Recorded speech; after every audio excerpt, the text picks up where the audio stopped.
So I have today a former GR4 Tornado fighter pilot and a motivational speaker, now an author of a book called An Officer, Not a Gentleman. Please welcome Mandy Hickson to the podcast. Mandy, how you doing? I'm very good, thanks, Dervish. Should we do like the clap and the false applause in the background there? So just explain to us how, I know you've said this on past podcasts and I've seen this, but tell my listeners, how did you get into flying? I'll do a very quick canter through that then. Basically, I grew up hearing stories from my grandpa, joined the Air Training Corps, and then just sort of followed the classic route, really, to get into it. From there, went to university, joined the University Air Squadron, but women weren't allowed to fly, so there were quite a few sort of barriers in my way. But basically, in my second year at uni, they changed the rules, allowing women to join, and that really opened that door for me. I then tried to join them, failed all the tests to be a pilot, which wasn't good. These are all the aptitude tests. Did them a second time and failed them again. And then basically I was at a stage where the Air Force was really wanting to, welcome and open their doors to women as pilots. And yet a lot of women were failing the tests. And they realized that maybe the tests were designed unconsciously biased towards men, only because they'd only ever tested men, so it wasn't that there was a problem there. It was just that it was only actually come to light once women started to apply. And I think there was almost like sort of about 70% of women failed compared to 70% of men passing. So you had this anomaly, really. And so in the end, I persuaded them after a lot of emails, letters, and also getting some really high-ranking people on my side to get them to take me on as a test case, which I was really lucky on. And see how far I'd get, really, probably before I failed is what they were thinking, which was a bit stressful. But at the same time, I'd got about 160 hours under my belt through all the different organisations by then. So when I joined, I was sort of quite confident of my own abilities that I could probably do the job. Okay. So how did you go? Did you just write letters to these people? How did you go about turning there? Well, also I had a guy, so when I was at the University Air Squadron, my boss, who was a squadron leader, a guy called Carl Bufton, who was actually a Virgin captain for many years. And he basically was really on my side. And I sort of talk very much when I'm doing my speeches about we need people to believe in us. And he was one of these people that actually went, this just doesn't sit right with me. At the time I sort of was performing really well on the squadron. I'd, been selected to represent my squadron as an aerobatics competition, which I'd won against sponsored male pilots. And he just went, this is not right. And, we need people like him that will, A, come on your side, but B, be willing to sort of put the head above the parapet and say, I'm actually willing to challenge a system here because I don't think the system is right. And he got buy-in from some really high-ranking officers. A guy called Air Vice Marshal Dave Cousins came on board and people like that. So, I was really lucky to have them on my side, together them with writing letters as my case. Yeah, okay. So do you now try and motivate younger women to get into the flying and into the RAF? Yeah, I do. Well, not just women, really, anyone. But I mean, I get asked to speak to every different sort of company, organisation, down from primary school to women's institutes, but basically every organisation and corporation in between, from aerospace. It doesn't really matter, finance, because actually the story is really relevant. It's about challenging protocols. It's about creating change. It's about teamwork, utilising the people in our team up and down. But it's also really, when I wrote the book as well, I had in mind actually a young me at 14 who basically looked at a system and thought, gosh, it's still full of men. And there's this lovely quote by one of the first female astronauts that went into space from America. And she said, you can't be what you can't see. And, young ladies coming through now need to be able to see that there are really strong female role models that have done the job. And that job is very open to them. And there's no reason why they can't do it as well. It doesn't matter what background, you can do these things. Yeah, I mean, I just a brief history on me, really. I was born in a really rough area in London, and growing up, I had no role models at all. No role models, and I was thinking, look, I can either sit here and do nothing, or I can put the chess pieces in place to be able to have a lovely life. Now, lovely life on some people's is not not everyone thinks the same way, but I was just thinking a lovely wife, children, a house, a nice car, that would do me, and a couple of holidays a year, that would have done me.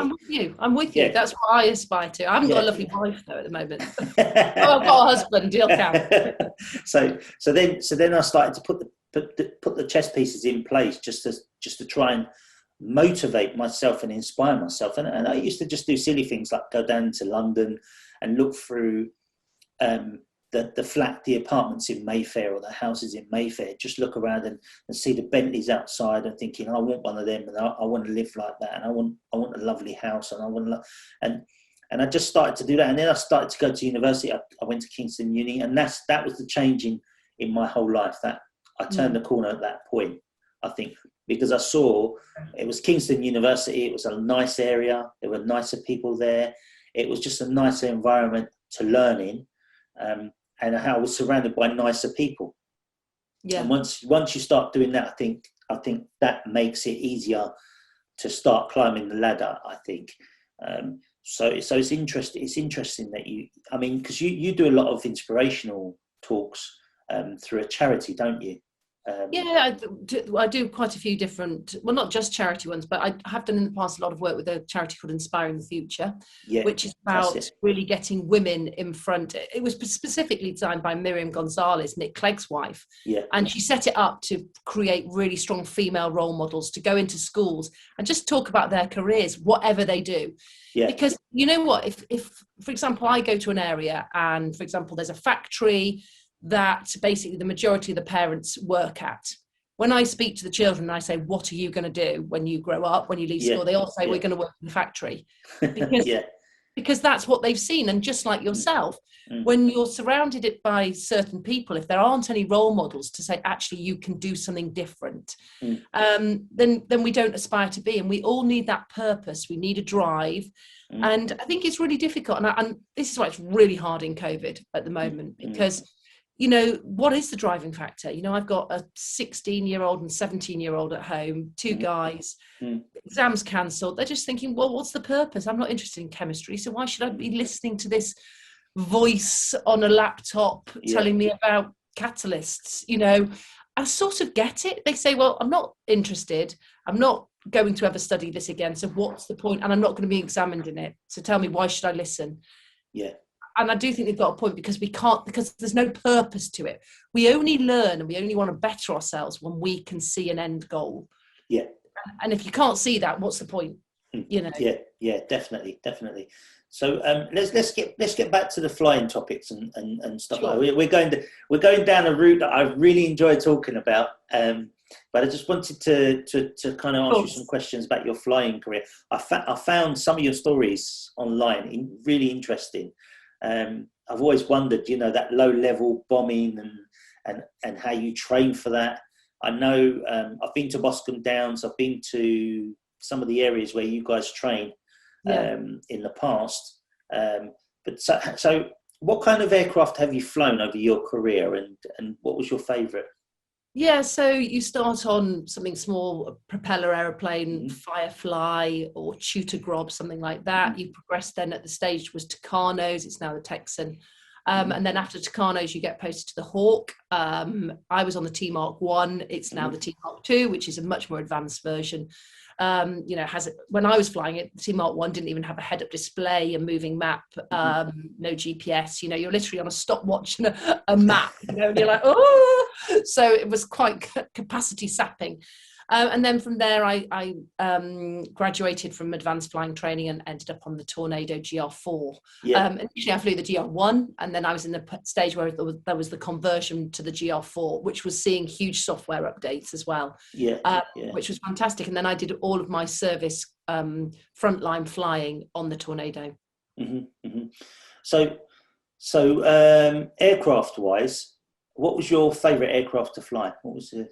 I always feel I should say the Tornado, and the Tornado is like this.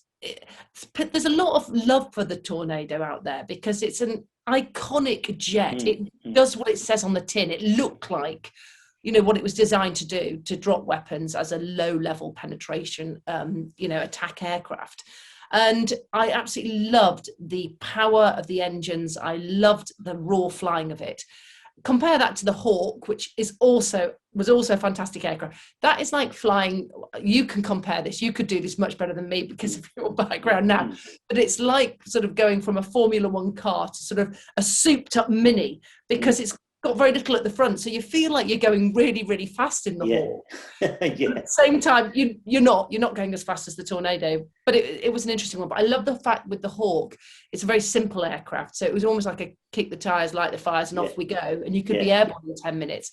The Tornado was, okay, let's load the software, 45 minutes from getting in it to getting airborne. You know, it takes a lot longer because you're working as a crew as well, so there's a lot of information to put in before you get airborne. Right.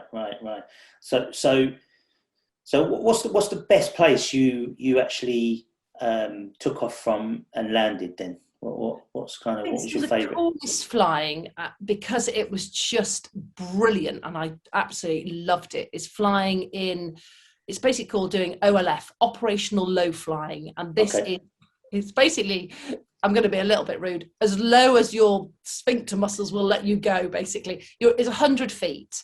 Now, the radalt, so the radar altimeter, at that height becomes quite erratic. So you have to do it on a visual judgment of 100 feet over the ground. And basically, you're sitting there and you're used to flying at 250 feet. So that's the height of an electrical pylon. You're dropping that down to 100 feet. Now, this is done so that you can train to really penetrate enemy radar installations, because you're coming in under the coverage of that radar if that installation is going out like this.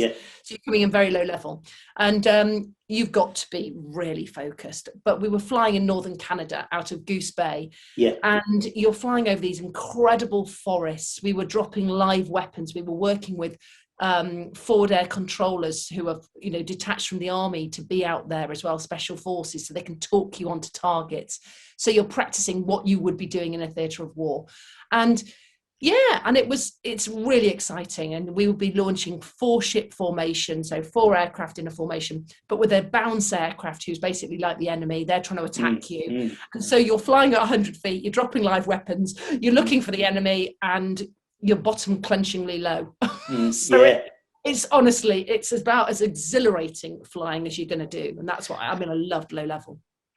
So when you're flying at that level, obviously the radar's picking up anything that would be an obstacle for you before you get to it, obviously, so you don't crash into it. The radar goes directly below, actually. So actually you're only getting an immediate responses to the height you are above the ground at that moment. It's not projecting ahead. Really? Okay. So that's a really interesting, which is why you can't just go on the radar, because it's just too erratic and it's picking up too many things, like a treetop. So you have to do. The funny thing with this one is, and I write about this in my book, is that if you think you're flying over a lot of forests and you think, okay, the trees are, like a big tree, I don't know how tall that is, 50 feet. So I'm sort of going to position myself visually about 50 feet on top of the tree. And then when you find out later on, actually, the forest you've been flying over has been cut down, and these are all small saplings, and they are literally what you thought was the tree tops you were seeing were not. They were the tree, and you're thinking, "Oh my God, I wasn't even flying at 100 feet. I was flying really, really low." So did you ever have any near misses or anything like that? In fact, it was in Goose Bay in Canada. It was on landing, actually, and it was when I went out there with the OCU, which is the Operational Conversion Unit. So I've got about 30 hours on type. My OCU, for some reason, there was a spare. All the squadrons get given a slot to practice this OLF training out in Canada, and our squadron as the OCU were given a slot, and so my boss was like, "Yes, we will go." But the course at the time was doing air combat. Now, we don't need to fly at low level for that. But at the same time, it was too good an opportunity to miss. Operating out of a different base, you learn different skills. So we went out to Canada, and basically it was this classic error chain. I got airborne. There was huge thunderstorms around. We found an area of clear space.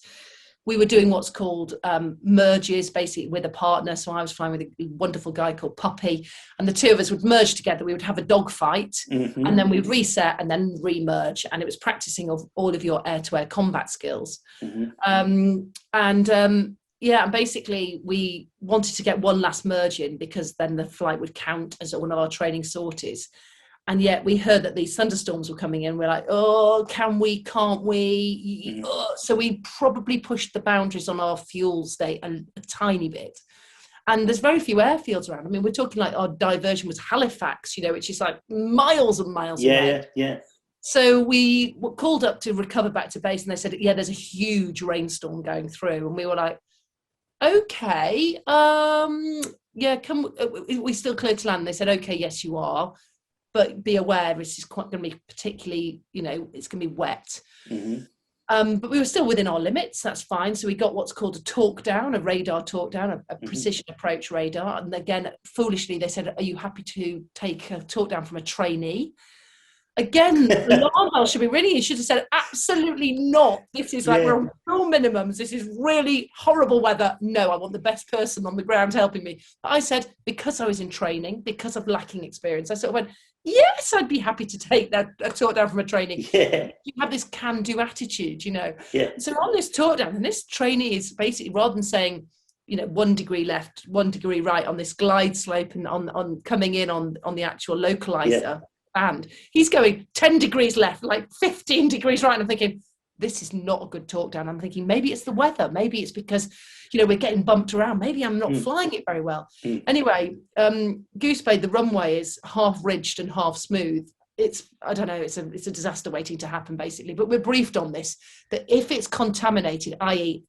with rain, you've got 3 millimeters or more of water, which we did have, you are to land on the ridge side.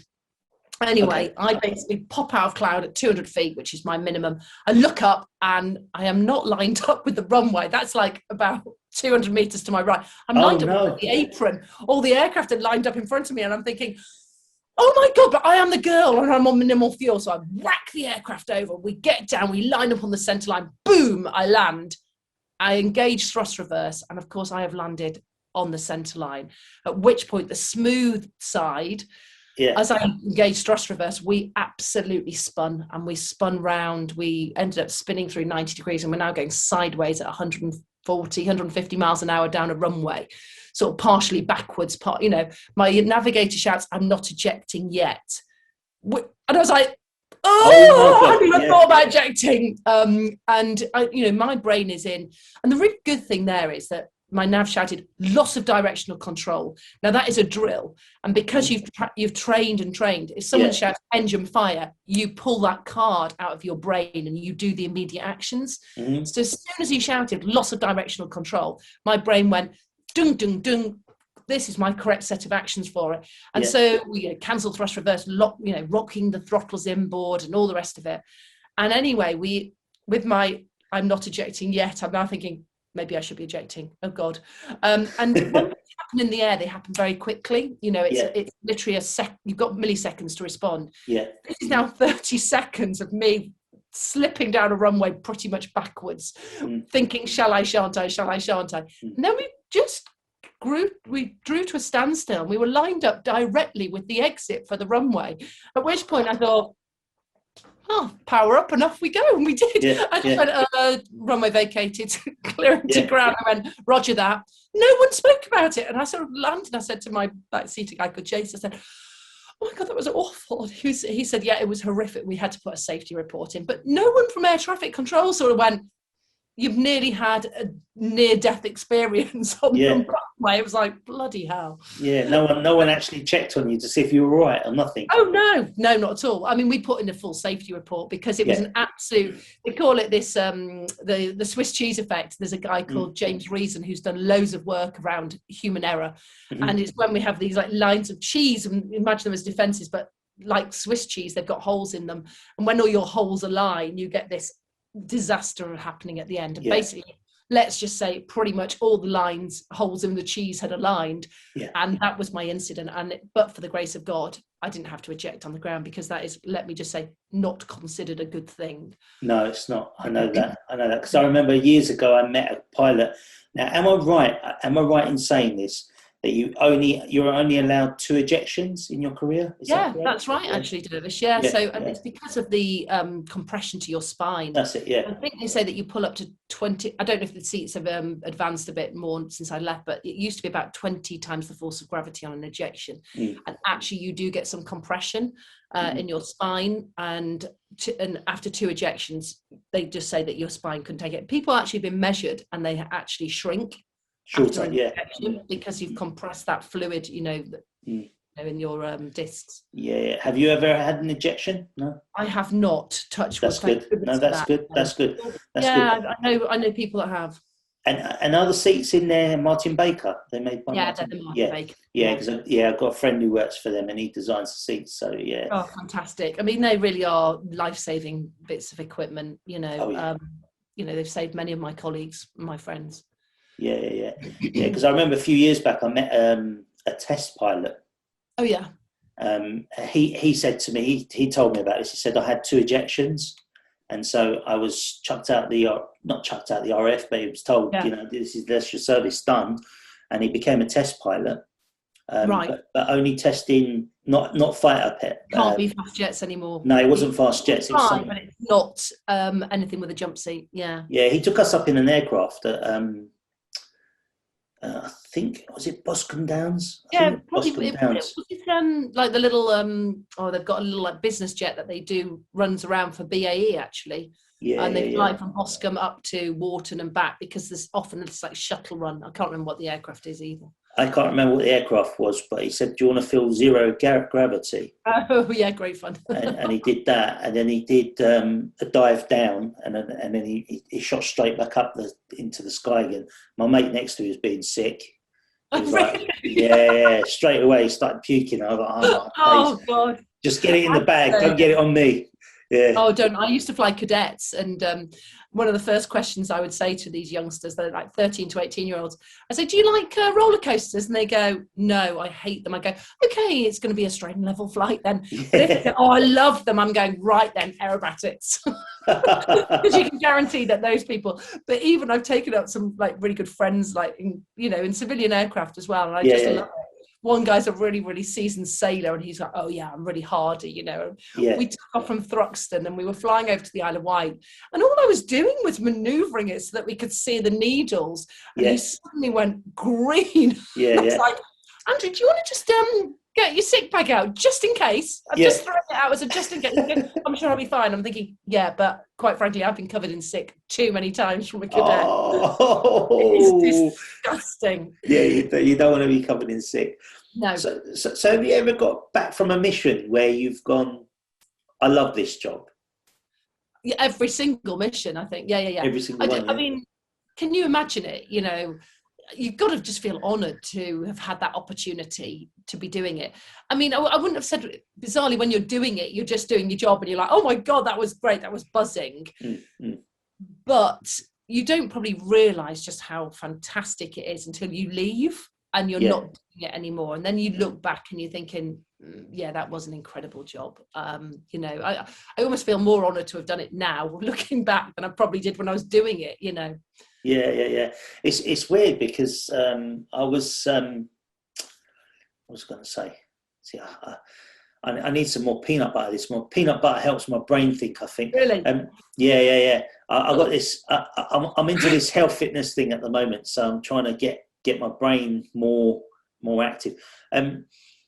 So was there ever a point, Mandy, where you actually thought, I'm not going to make it through the selection, the process of becoming a RAF pilot?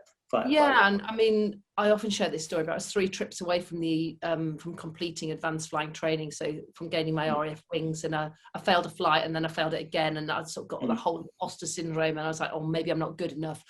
And you start to doubt yourself, and it was all around something called battle turns, where basically you coordinate flying with a wingman at low level, and you basically you've got to fly with your wingman because there's an enemy airborne, the instructor, or enemy as we call them, and they're trying to basically shoot you down with a simulated air-to-air missile. And of course you can't see behind you, so you must stick 3/4 of a mile apart at all times, and therefore you must coordinate your turns. You can't just turn to the left you're two singletons. So as you're thinking ahead and coordinating your turns, and basically you've always got to pull up, cross at a perpendicular angle, and then you roll out. And I was always in the wrong place. I was basically overthinking it. I was trying to I wasn't seeing the bigger picture. And basically I was up for a chop ride the following morning, and my course mates took me down on our bikes. And basically we ended up cycling around this big parade square, in the dark, pretending to be aircraft, with them yelling 30 starboard, 60 port, rotate. And we did all these maneuvers that I couldn't get my head around in the air on the ground. And it was like the penny dropped, and I thought, oh my gosh, this is so easy. But I've been stuck in this rut. And I just kept doing it in the same way, and I kept getting the same results. Anyway, I flew at the trip the next day, and I passed it, which was just unbelievable. The feeling at that point, because, I've been flying really since I was 14 years old, and I've been in the Air Force at this stage for 3 years, and in university. So, that's a long time to be dreaming of becoming a pilot, for it to be ripped away from you with 3 trips to go. Yeah. It's not very nice, but I guess failing something makes you stronger and more determined. I mean, that's what I failed my last year of my degree, aerospace engineering. And I worked harder that year and passed. And I was told I wouldn't be an engineer. I was told I wouldn't get a job at BAE Systems as a first job. Don't bother. They only take the best engineers. I wasn't the best engineer. I'm still not the best engineer in my office. I know that. But you're willing to work hard. Yeah. I'm working harder, and I know that I've got my strengths. Yeah. Which he might not have. Yeah. He's got weaknesses. Everybody's got weakness, And also, I just think, it's really refreshing to hear that. I've worked with BAE for a long time in different roles as well. And actually, it's really refreshing to hear that, you need to have in any organization, that whole thing, cognitive diversity. You can't just go, okay, I want people from, say, Birmingham University who did engineering because I know that they are the top of their game, or, or Loughborough, or any of the others. Because if you do, you're not getting any cognitive diversity. You can have this diversity as in ethnicity, gender, but it's really important that you have people that think differently as well, and, we see so many organizations struggling with big holes, gaps in basically their knowledge base of the pipeline of people coming through. Yeah. And, yourself, Dervish, with your experiences that you've had growing up, as you say, in London, having a tough time when you're growing up, you will bring something completely different to the game than someone that was educated at Imperial, that went to private school and has always wanted to do engineering. Yeah. So that's a really interesting one as well. Yeah, definitely. In fact, I joined, what's it called? Inspiring Future. Is that the organisation that you was talking about earlier? Yeah. Because of you, I joined that. I'll tell you why. I've said to my wife, this podcast, I could really help people, because I've published about 14 or 15. I've got another 10 in the bank that I'm still getting edited. And I thought to myself, look, this could be like a charitable advert at the start of every podcast. I mean, it doesn't cost me anything. It's just using my mouth. So why not? And I don't know which ones to go for, but close to my heart is helping young people, inspiring people, domestic abuse people, and then homeless people, and trying to get people back on track. Because often I'll be walking around London and I'll see a homeless person, and I'll go up to them and I'll say to them, why are you here? Like, what's led to you being here? And 9 times out of 10, it's they've come from a rough upbringing, and they've then started the drugs and the drink, and everyone I think everybody at some point in their life needs help. Absolutely. And now with this COVID thing that's going on, I'm hearing once a week at least someone's taken their own life, which is so sad. Because there's always, I've had down points in my life, but I know there's a way out. I know there's light at the end of the tunnel, and if there isn't a light, I'm going to bloody create it. Yeah, I've got to create the light. Do you know what I mean?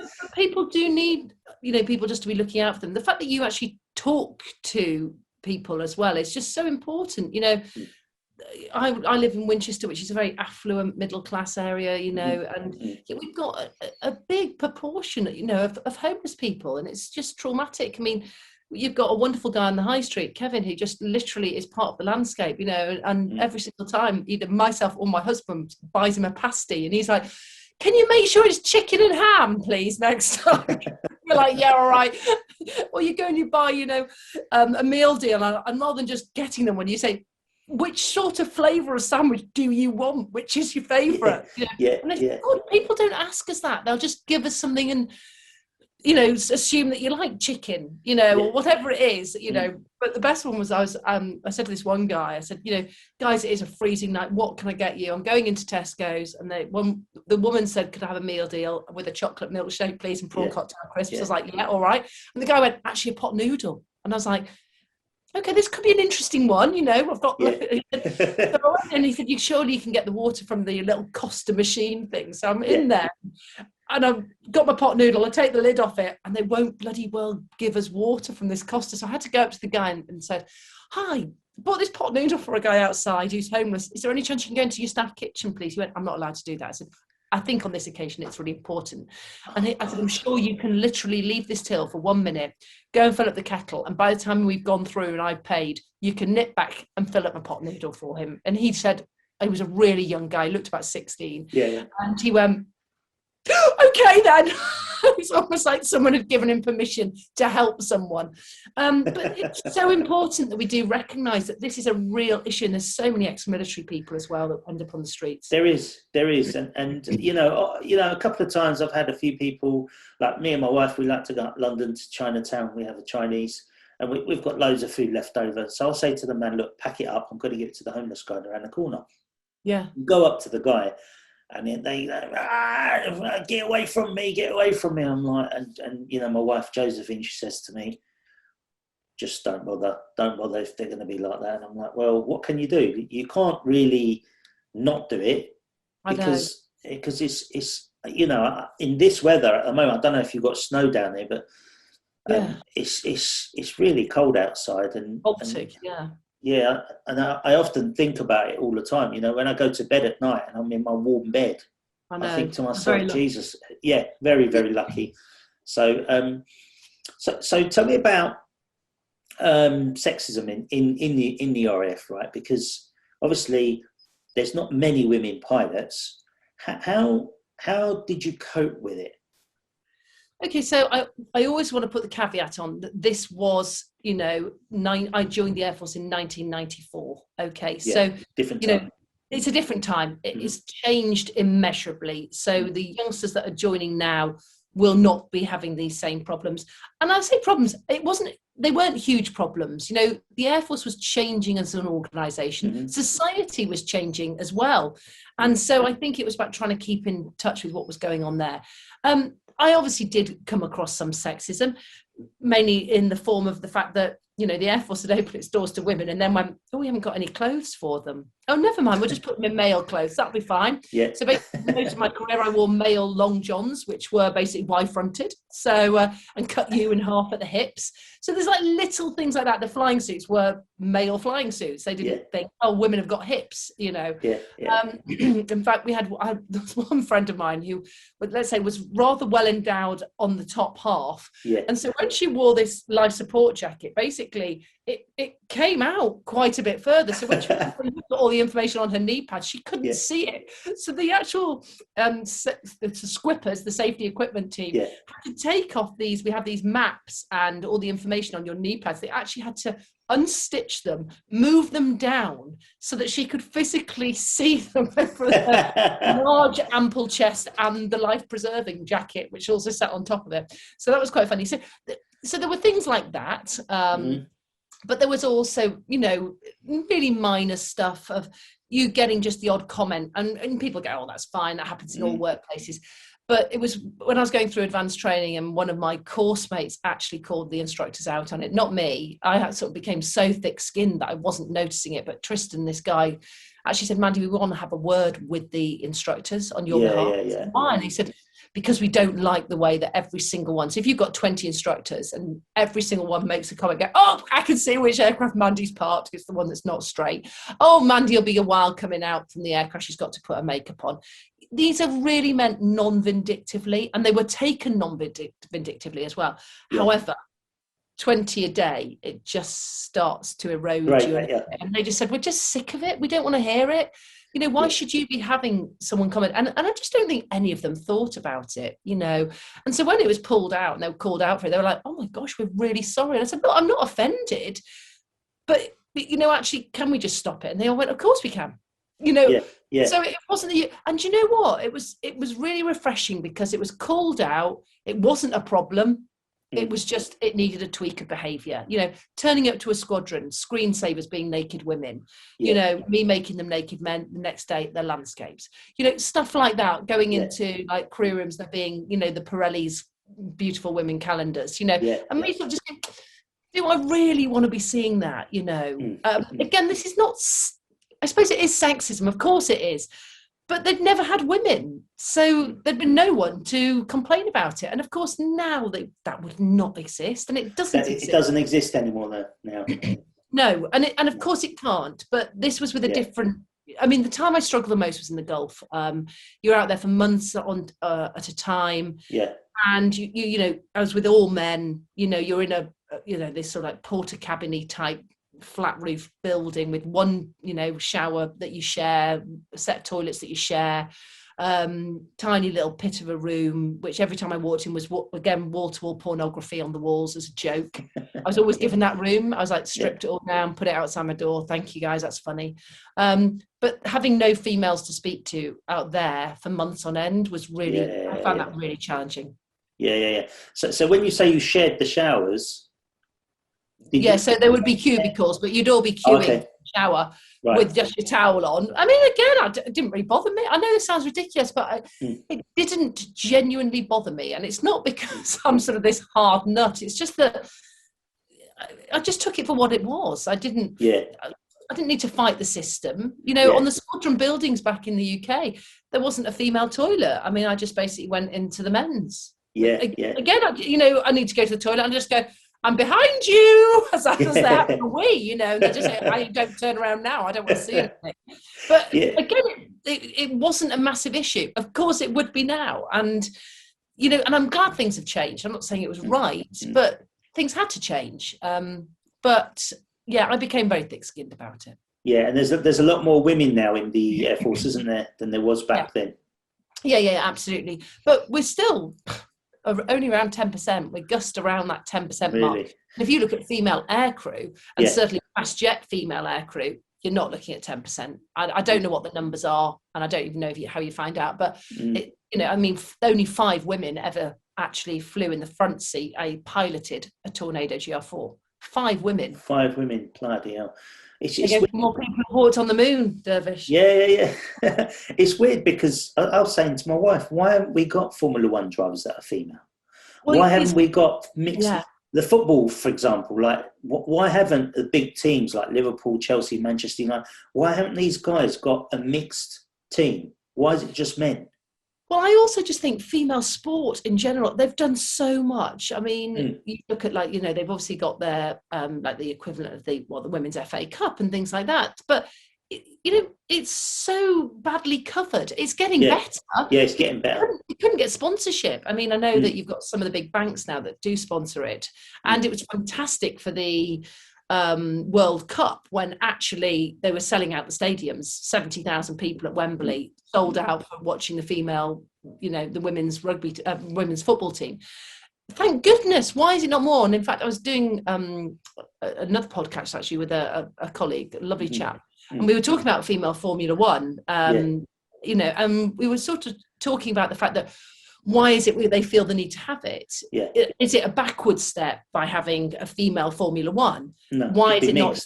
It should be mixed. And the only thing I would say is they have been trying to get a female Formula One driver and they haven't they haven't managed to. So almost why not have this so that you have got women that are getting used to performing at that Formula One level? And then, of course, it will happen because the person that wins that Formula One for women will be absolutely good enough to be, you know, driving on the same stage as the men. But we've almost got to think of different ways of doing it. And someone, you know, he said, is it a backward step? And I was like, well, I can see why people might think it is, and just saying you don't have, for example, at Wimbledon, you know, Serena Williams playing against Andy Murray. You know, there are still differences. Why should that be in the driving world? Why should it be? There shouldn't really. No. You know? No. And I'm glad to see that things are changing, but you know, maybe they just need to try something different, which is what they would do in the Formula F. So, would you say a woman needs to compromise her femininity when it comes to being an RAF pilot, fighter pilot? No, absolutely not. And I think the really interesting thing is, I think you ask any of the women that did it, and I'm sure they would all describe the same thing. To begin with, you do compromise a lot, but so does everybody else. You know, it's not just women. You know, you can look at a quietish guy and he joins a squadron. You go away for 3 years, you come back. He's no longer a quiet guy. He's now swearing a lot more, bantering a lot more, because you've had to modify your behavior to fit in. And I think that's more what it is. It's about modifying how you act and how you react to things. I realized I had become really blokey. I was swearing a lot. I was drinking a lot more. I mean, I've always enjoyed the odd pint, don't get me wrong. And in fact, there's a couple of funny stories in my book about pints. And when I went to officer training, we were not allowed to drink pints as women. We had to drink half pints, and it was really annoying. So I always got 2 halves to make a statement. And then I'd sit there with my 2 halves. I thought, well, there's no way I'm bloody gonna do you know, worse out this round than everyone else. So but I've always enjoyed beer, let's be honest, but I was drinking much more than I, you know, should have done and would have done normally. And at one point we went on detachment, and there's this, like, you might have seen this as well in your world, but you know, it's when people go away and there's a sort of like this like dress code, but it's not uniform. And for RAF officers, for men, it's deck shoes, chinos, a blue shirt in a check maybe, or a stripe, and then a blazer. And at one point I went away and I looked down and thought, oh my God, you could wear the same stuff. I'm wearing it. I've got deck shoes, chinos, a blue shirt and a blazer. I thought, I've become a bloke. And I've had a few wake-up calls where I've gone, actually, it's really important that I do maintain my femininity and don't just become a man. That's interesting. It's funny because when I first started at British Aerospace as a graduate engineer, I was dressing up, and I remember my boss used to say to me, "You're not going on the catwalk, you know." I used to come in with the most flamboyant shirts and the most a checked pair of trousers that was like looked like a picnic basket or something, and it was just crazy. And eventually, I started to dress like them. Yeah, because you suddenly realise you've morphed, and you're like, my God, this is incredible. But we all do it, and I don't think it's just a gender thing, you know. Yeah. So tell me, how did you get into motivational speaking then, Mandy? I was drunk at a dinner party. That is the truth, actually. So I was drunk at a dinner party, and a really good friend of mine has married a lovely chap who actually was an England rugby player. And I was telling a story when I got shot at by a surface-to-air missile in Iraq, and how we'd evaded the threat, and as you do when you're a little bit drunk. And I was, you know, and this friend said, oh my gosh, this would be a really good story for an event, you know, we've got coming up at this stately home in Hertfordshire. Would you speak? Would you do it? And I went, why not? Because I was a bit tipsy. And then I suddenly thought, oh my gosh, I got really nervous. So I practiced. I had it written on cards, which was hilarious. It was my story, you know, but it was all on cards because I thought I must say it in exactly the right order. Anyway, I went off to this stately home and I did this speech for these insurance companies. They went, it was great, Mans, great story, but ditch the bloody cards. It's fantastic. And I never touched cards since, so I've never used cards in any event since then. But from then, and I think this is really funny, so I'd done one speech, and then we went skiing, and I met this, you know, you're in a sort of chalet or something like that, and you're chatting to people, and they said, and what do you do? And I said, well, I'm a former Royal Air Force pilot, but now I'm a keynote motivational speaker. I've done one 20 minutes. And this guy said, oh gosh, really? Because we often use them at our law firm. And he was a barrister.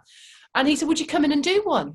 I was like, oh, of course I would, because I do a lot of them, because that's what I do. Because if you obviously fake it until you make it. So about a month later, I find myself, literally in central London, overlooking the Thames in the most stunning offices I have ever been into, thinking, oh my God, I am just boxing outside my league here. And that's when I met Miriam Gonzalez, Nick Clegg's wife, because she was one of the managing partners. And she loved my story, found it really inspiring, and asked me to be part of the Inspiring the Future programme. And to be honest, I've not really looked back. It has just grown and grown and grown. And I think, over the last, so I left the Air Force almost coming up for 10 years ago in February, which is fantastic. And, I just think over these last 10 years, my reach has increased enormously. And in fact, there's been, obviously, COVID has been pretty horrific. And to begin with, I was thinking, oh my gosh, I was at the peak of my career. Now it's devastated. Now it's ruined.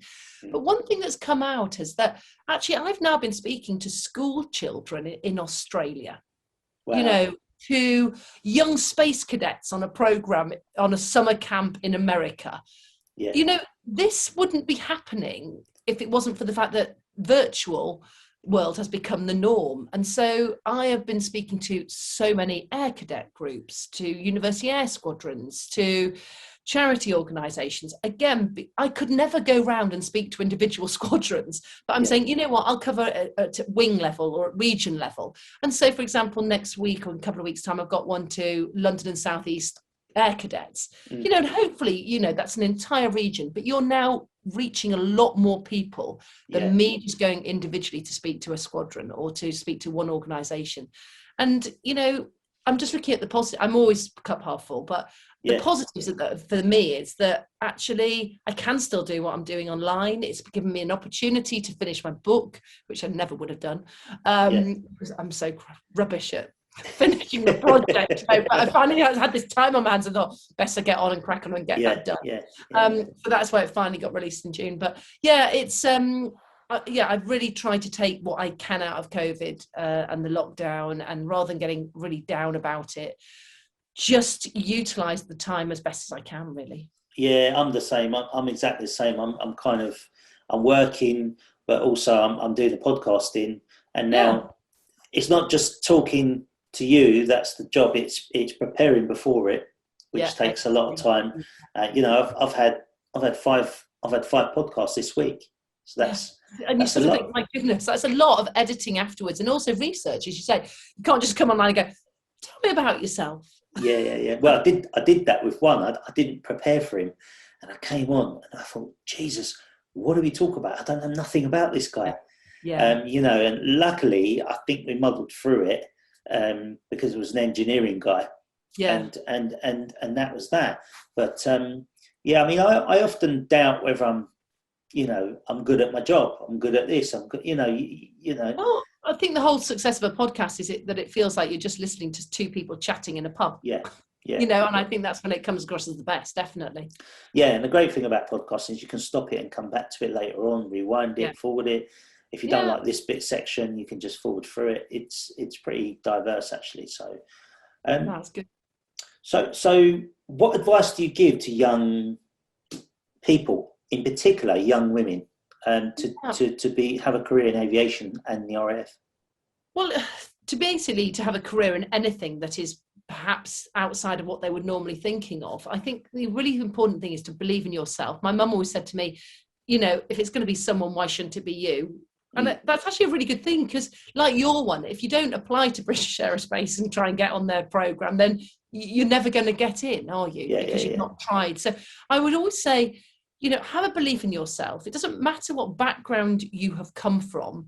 It's where you choose to end up. So you can come from a tough background, in London. I can come from a working class background in Manchester. That does not matter, because we are determining where we want that journey to go. And it's got to come from within. And I think it's really hard for our teens at the moment. And I genuinely feel this, because I've got two of them at home, is that it's this feeling of, you know, they can't see beyond what's going on now. As adults, we have the ability to say, actually, do you know what? We know this will come to an end. We know at some point we're going to come back to a level of normality.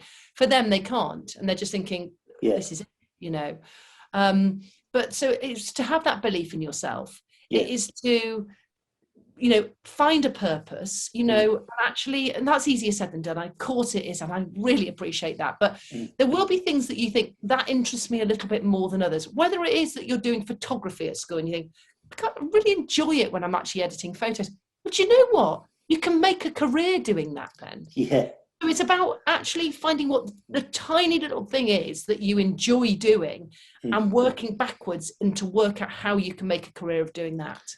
Yeah. So I think that is a really, really important thing. It doesn't, and my older son's really good at this. He's basically said, you know, he's just setting up an online business basically. And, you know, he was struggling at college in the first lockdown and he's severely dyslexic, ended up getting himself a scaffolding apprenticeship and is now setting up an online business. And I'm sort of going, what's it in? And he's going, well, it's this thing called drop shipping. And he starts telling me all about it. And he goes, I've done so much research and I bought this course from this guy that's made millions doing it. And I'm going to do this. And this is what I'm doing. And he has basically spent so long researching it. Now, this is a guy that had no purpose at school. Yeah. And the college also had no purpose. He just said, what are the point of these things? And yet now he paid £300 to do an online course, which is about 50 hours. He's made more notes than you can shake a stick at.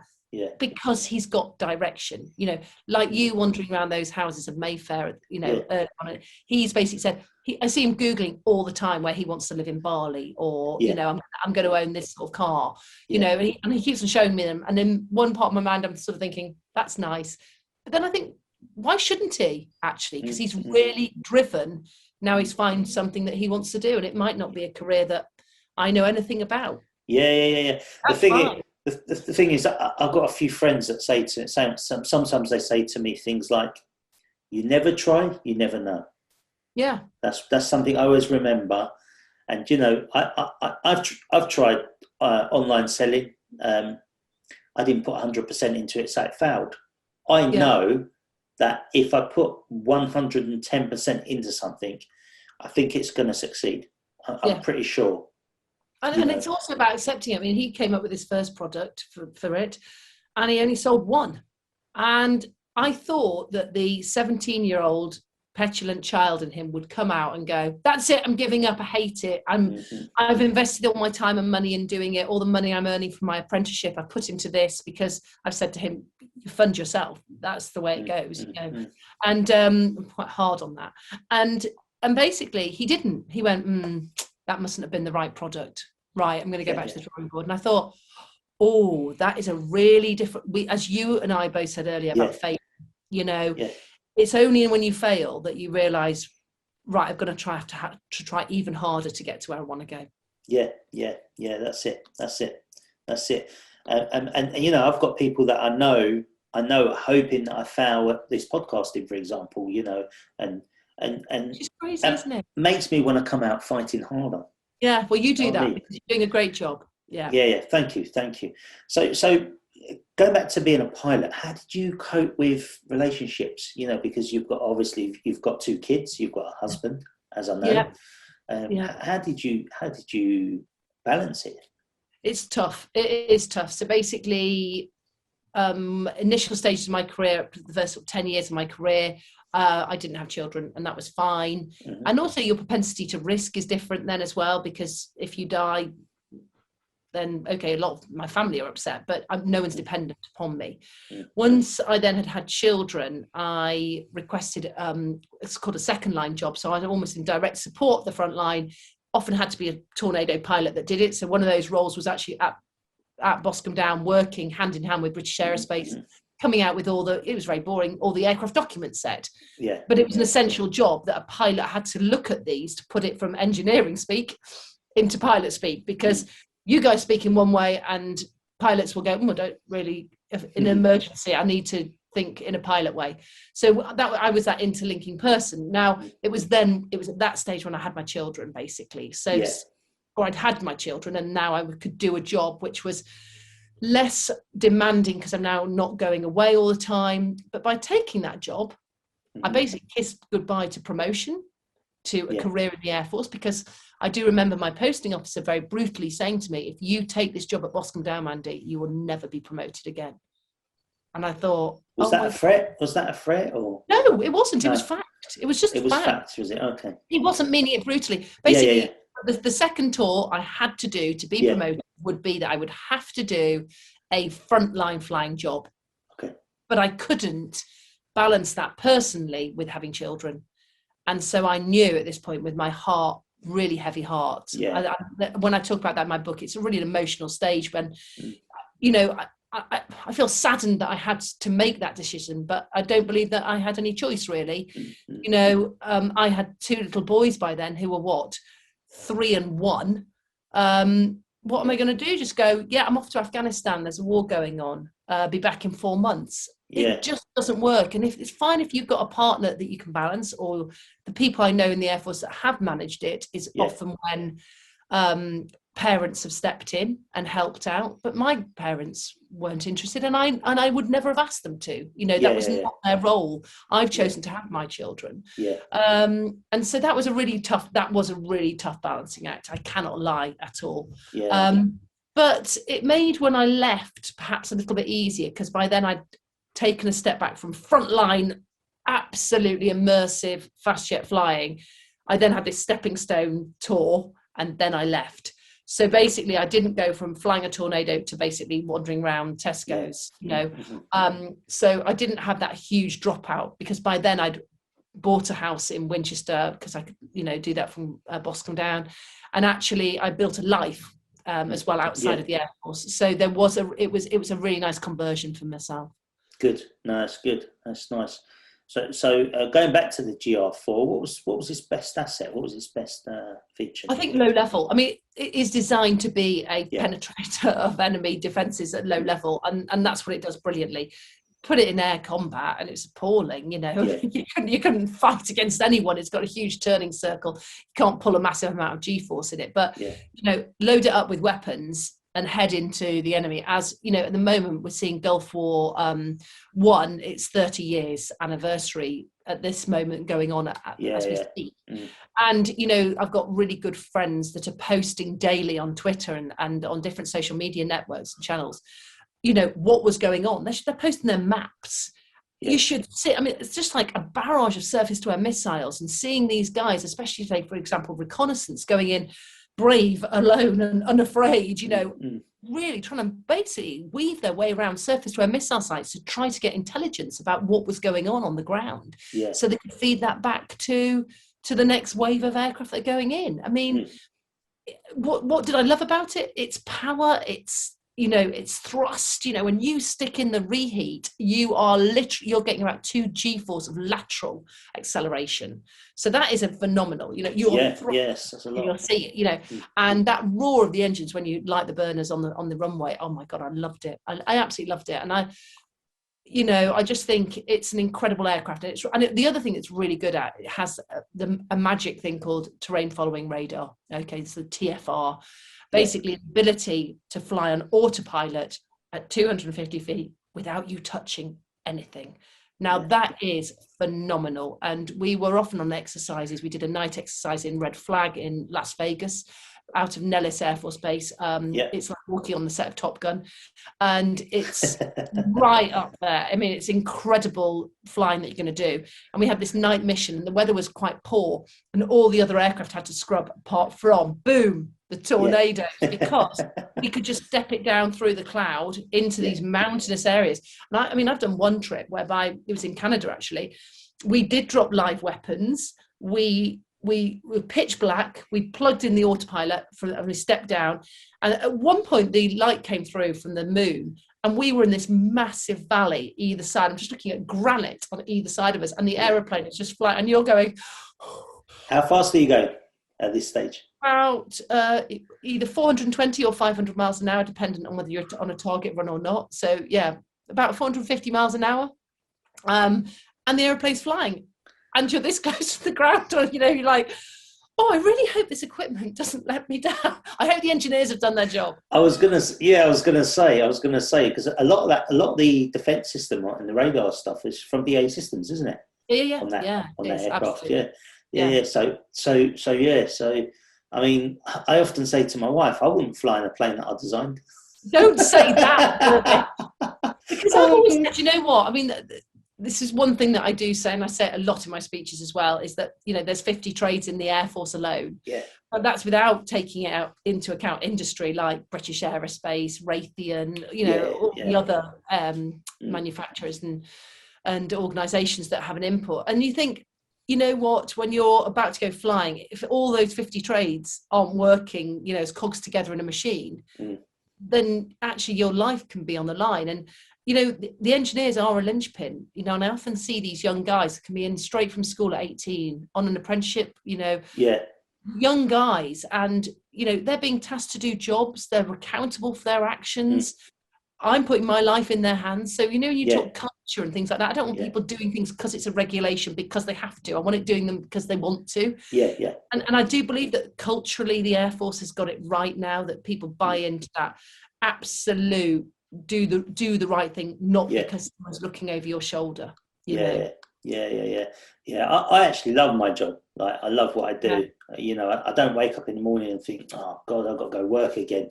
You know, and I think then you're a success, aren't you? Then at that point, it is. That's what. Because sometimes I say to myself, am I successful enough to speak to young children?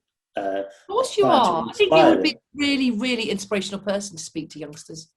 That's what I'm hoping I can do anyway. So I've joined the Inspiring Future. I'm just going to wait for an email to come through and see where they place me. I know we've got a technology academy down the road here from where I live, so hopefully I can go and chat to people and inspire people, even if it's just one person. You know, and that's what I always say. If I can, I had this one, and I'll just do this very briefly because time's running on. But I'm good. Lovely story. I spoke at this school that was in special measures in Southampton. Quite a rough school, if I'm brutally honest. And there's this girl at the front. She had purple hair. You know, obviously quite a lot of basically piercings and things like that.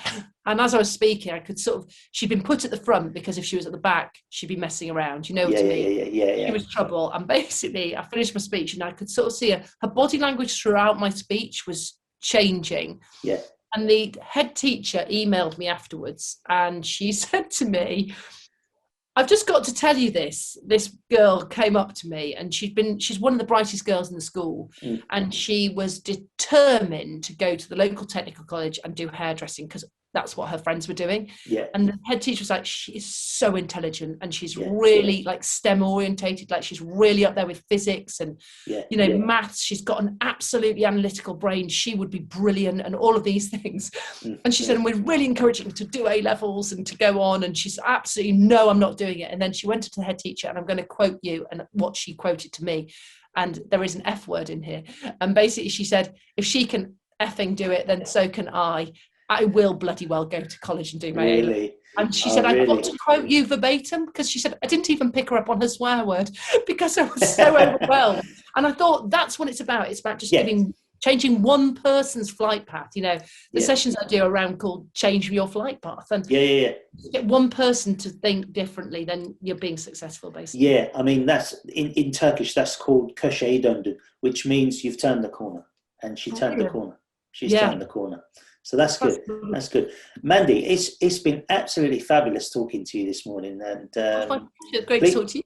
Lovely. Tell us where people can find you and where they can buy your book. So I'm on all different social media platforms, basically either Mandy Hickson or Mandy Hickson Speaker. One of those formats works in all of the different ones. I have my own website if anyone would be interested in me coming to speak to their school or corporation, and that's Hickson Ltd Limited. But again, the links are all on the social media. And the book is called An Officer, Not a Gentleman.